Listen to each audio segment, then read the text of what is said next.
दोस्तों आप सभी का स्वागत है मेरे YouTube channel ABCD of investment में।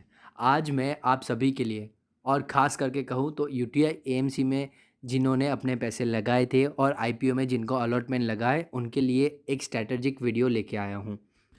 जैसे कि दोस्तों आप सभी जानते हैं कि यूटीआई एएमसी ने जिन्होंने फॉर्म लगाए उनका फॉर्म 80% तक एक्सेप्ट हो चुका है। जी हाँ, अभी चल रही आईपीओ की रेनी सीज़न में सभी लोग अपना लक आजमाना चाहते थे और पैसा कमाना चाहते थे।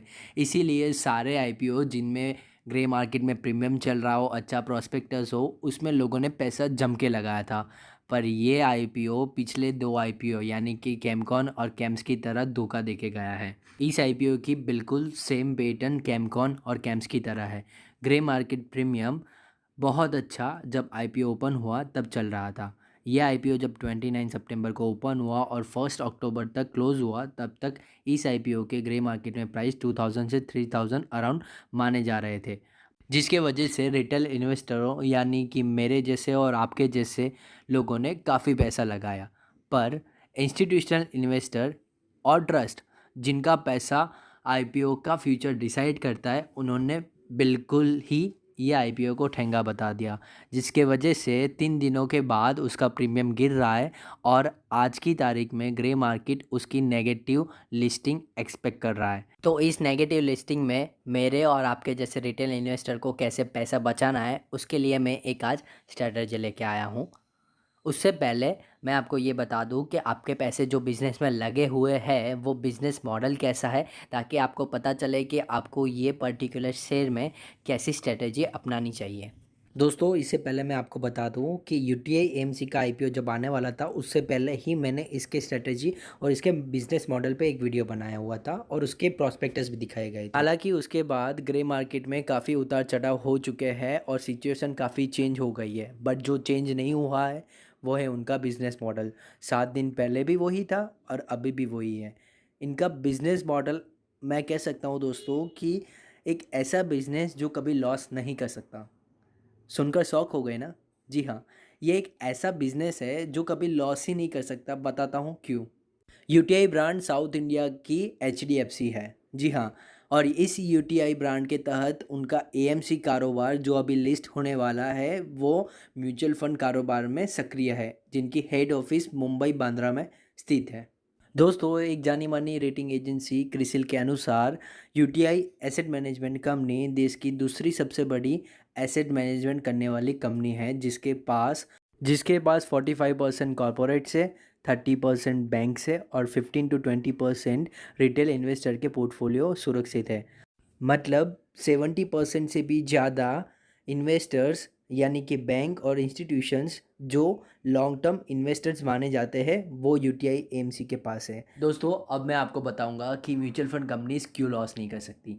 जैसे कि म्यूचुअल फंड आप सभी जानते हैं कि वो कमर्शियल पेपर्स, डेब्ट या फिर जो शेयर बाजार में लिस्ट हुई कंपनी है उसमें इन्वेस्टर्स के पैसे लगाती है और अच्छे खासे रिटर्न देके उनको वापस करती है। तो लोग म्यूचुअल फंड में जाना क्यों पसंद करेंगे? क्योंकि म्यूचुअल फंड कंपनीज के पास अच्छे खासे रिसर्च एनालिसिस्ट और डेडिकेटेड टीम है जो लोगों को अच्छे रिटर्न्स देने के लिए काफ़ी कैपेबल है। इसीलिए बैंक्स, इंस्टीट्यूशन जिनके पास स्पेयर में पैसा पड़ा हुआ है या फिर हमारे जैसे रिटेल इन्वेस्टर जिनको एक फिक्स इनकम या फिर सिक्योर इनकम चाहिए, वो म्यूचुअल फंड में इन्वेस्ट करती हैं। और ये म्यूचुअल फंड कंपनीज उन पैसों को कमर्शियल पेपर्स या फिर शेयर्स खरीदने में लगाती है और उसके लिए हमारे से एक्सपेंस रेशियो की तौर पे चार्ज लेती है और यही एक्सपेंस रेशियो कंपनी का प्रॉफिट माना जाता है। कैसे? चलो आओ एक्सप्लेन करता हूँ। मान लीजिए आप एक सैलराइज पर्सन है, आपकी इनकम 5 लाख से ज़्यादा है, तो आप सबसे पहले टैक्स बचाने के लिए क्या करेंगे? सबसे वायबल ऑप्शन है ईएलएसएस फंड में इन्वेस्ट करना। आपने इंटरनेट पे रिसर्च किया और अच्छा सा एक म्यूचुअल फंड ढूंढा। मान लीजिए वो फंड यूटीआई फंड का ही है जो लॉन्ग टर्म इक्विटी फंड है। जैसे कि आप देख पा रहे हैं उसका एक्सपेंस रेशियो लिख के आ रहा है जो है 1.41%। तो ये 1.41% होता क्या है? यानी आपने सपोज़ 1 लाख रुपीज़ इन्वेस्ट किए हैं तो उसका 1410 रुपये कंपनी चार्ज आपसे लेती है, that is hiding in the unit. वो आपको दिखता नहीं है।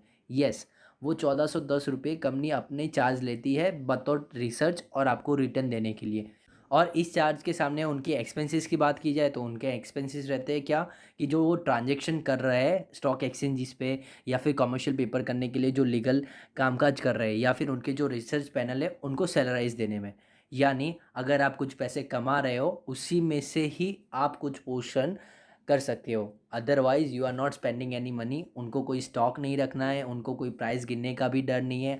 आज मान लीजिए आपने 1 लाख रुपए इन्वेस्ट किए, वो कल होके 90,000 हुए, फिर भी उनको 1410 रुपीज़ मिलने वाले हैं। और मान लीजिए ये अगर प्राइस बढ़ के आ जाती है अराउंड 1,50,000 दूसरे साल, तो ये इनकम 1,50,000 पे ही 1.41% लगाएगी, यानी ऑलमोस्ट 2,000 से ज़्यादा। मतलब एक लॉन्ग टर्म इन्वेस्टमेंट जब होता है म्यूचुअल फंड कंपनी में, तो हर 5 साल में, जी हाँ, हर 5 साल में कंपनी की आय दोगुना करता है। और एक बात, अभी धीरे धीरे हर एक यंग जनरेशन में म्यूचुअल फंड में इन्वेस्टमेंट करने की जागरूकता बढ़ रही है। आप आईपीएल देख रहे हो या फिर देख रहे हो कोई टीवी सीरियल और मूवीज़, या फिर देख रहे हो कोई न्यूज़ चैनल, सभी में म्यूचुअल फंड सही है, ये एक टैगलाइन बन चुकी है और लोग म्यूचुअल फंड में इन्वेस्ट कर रहे हैं। और यह चीज़ देश की सबसे बड़ी सेकंड नंबर की asset management company UTI AMC को फ़ायदा कारक ज़रूर होने वाला है, उनका ग्रोथ और भी आगे बढ़ने वाला है। तो आप जैसे देख रहे हो कि ये एक सेफ़ बिजनेस मॉडल है जिसमें आपका पैसा बिल्कुल डूबने वाला नहीं है। जी हाँ, मार्केट के सेंटीमेंट जब भी अप डाउन रहते हैं उस हिसाब से म्यूचुअल फंड से रिडेम्पशन का प्रेशर आता है, बट वो टेम्पररी रहता है। Growth is permanent for this company.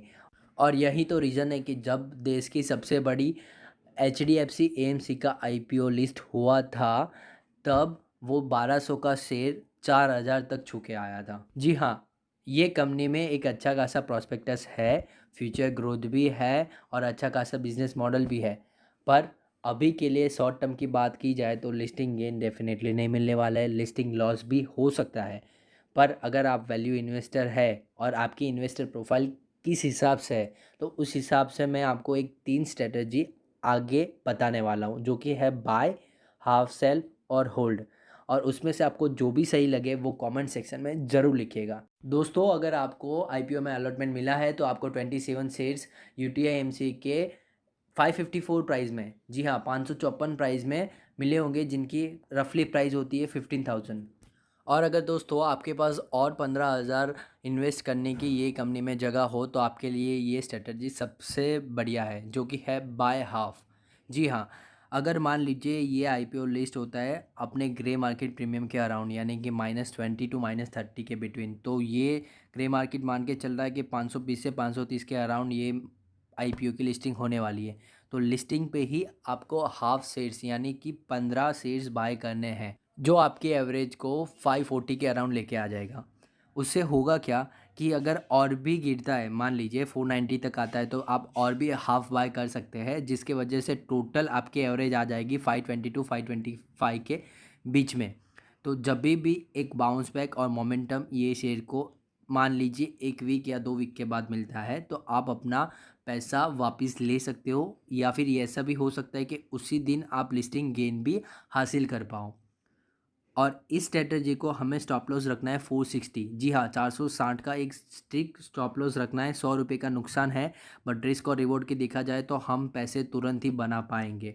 दोस्तों, जैसे कि आप सब जानते हैं कि ये आईपीओ काफ़ी सारे रिटेल इन्वेस्टर को लगा है, और रिटेल इन्वेस्टर की एक पैटर्न रहती है कि वो लॉस कभी बुक नहीं करते, वो स्टॉप लॉस कभी नहीं रखते हैं। तो मेरा मानना है कि जब भी आईपीओ लिस्ट होता है तो 30% लॉस बुक करेंगे और 70% लॉन्ग टर्म में रखने वाले हैं। तो उसके लिए सेकंड स्ट्रेटजी बेस्ट बन सकती है, जो कि है हाफ सेल। ये स्ट्रेटजी हमारी क्या है, मान लीजिए अगर आपकी आईपीओ की लिस्टिंग 945 से पहले दिखा रहा हो कि 545 और 565 के रेंज में हो रही है, तो आपको ये स्ट्रेटजी अप्लाई करनी है और ये आपको अच्छे खासे लिस्टिंग गेन दे सकती है। इस स्ट्रेटजी को सही साबित करने के लिए सेंसेक्स यानी कि भारतीय शेयर मार्केट का हमें साथ देना ज़रूरी है।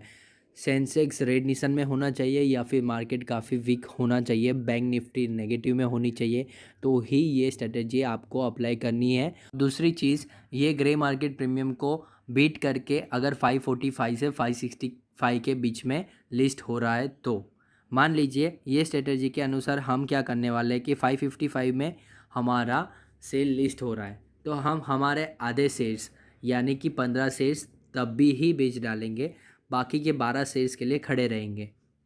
अब अगर मार्केट नीचे आता है और शेयर की प्राइस नीचे आती है 530 के अराउंड, तो वो हम वापस लेना पसंद करेंगे। या टोटली रिवर्स होता है कि 580 के अराउंड आ जाता है तो हमें और भी सेल करना है, 12 शेयर्स जो पड़े हैं ना वो सेल कर देने हैं, ताकि हमारी एक एवरेज प्राइस आ जाएगी 570 के अराउंड। और अगर हम नीचे लेते हैं तो हमारा एक लॉन्ग टर्म इन्वेस्टमेंट भी बनेगा और एक मेजर सपोर्ट 520 और 490 पे है, जो स्ट्रिक्ट स्टॉप लॉस की तौर पे हमारा वर्क करना चाहिए। तो ये हाफ सेल स्ट्रेटेजी आपको काफ़ी काम आ सकती है, आपके लिस्टिंग लॉस को कम कर सकती है। और दूसरी चीज़ कि जो वॉलेटिलिटी आईपीओ लिस्ट होने के बाद होती है उसमें आपको फ़ायदा करवा सकती है। हमारी तीसरी और आखिरी स्ट्रेटेजी है होल्ड द शेयर। जी हाँ, ये स्ट्रेटेजी एक लॉन्ग टर्म इन्वेस्टमेंट के लिए परफेक्ट स्ट्रेटेजी है। मान लीजिए ये शेयर की प्राइस अगर 500 से नीचे लिस्ट होती है या फिर 580 से ज़्यादा लिस्ट होती है तो हमें ये स्ट्रेटेजी को डेफिनेटली अप्लाई करना है। अगर शेयर की प्राइस 500 से कम निकलती है तो हमें क्या करना चाहिए, 500 से कम होने पे हमें एक 470 का स्ट्रिक्ट स्टॉप लॉस लगाना है और जैसे ही स्टॉप लॉस ट्रिगर होता है हमें सेल करना है। अगर ये 530 के अराउंड आता है तो हमारी पहली स्ट्रेटेजी लगेगी, और अगर 510 के अराउंड वो हावर हो रहा है तो हमें 1 या 2 दिन के लिए वेट करना है। अभी दूसरी बात कि अगर ये स्ट्रेटेजी ग्रे मार्केट के टोटली ऑपोजिट जाके 580 से प्लस का दे रही है तो हमें एक स्ट्रिप स्टॉप लॉस 570 का लगा के टारगेट फॉर 625 वेट करना है, जो एक अच्छे खासे लिस्टिंग गेन हमें दे सकती है। तो ये थी हमारी 3 स्ट्रेटेजी जिसमें हमें कम से कम लॉस होगा 1 to 2% और रिवॉर्ड मिलेगा कम से कम 10% के हिसाब से।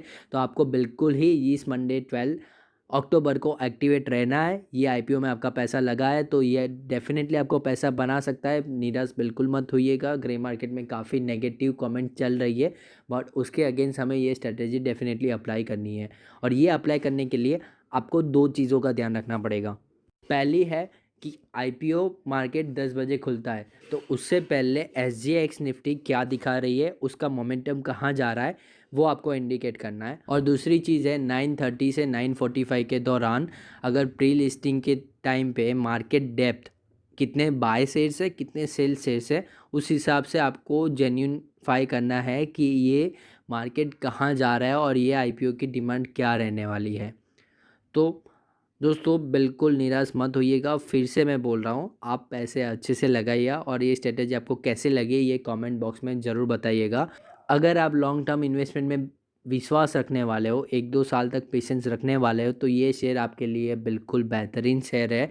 तो दोस्तों ये स्ट्रेटेजी आपको कैसी लगी, अगर अच्छी लगी हो तो उसको लाइक और शेयर ज़रूर कीजिएगा और मेरे अगले वीडियो को देखने के लिए सब्सक्राइब बटन ज़रूर दबाइए और उसके बाद में जो घंटा है उसको भी ज़ोर से दबा दीजिए। Thank you so much.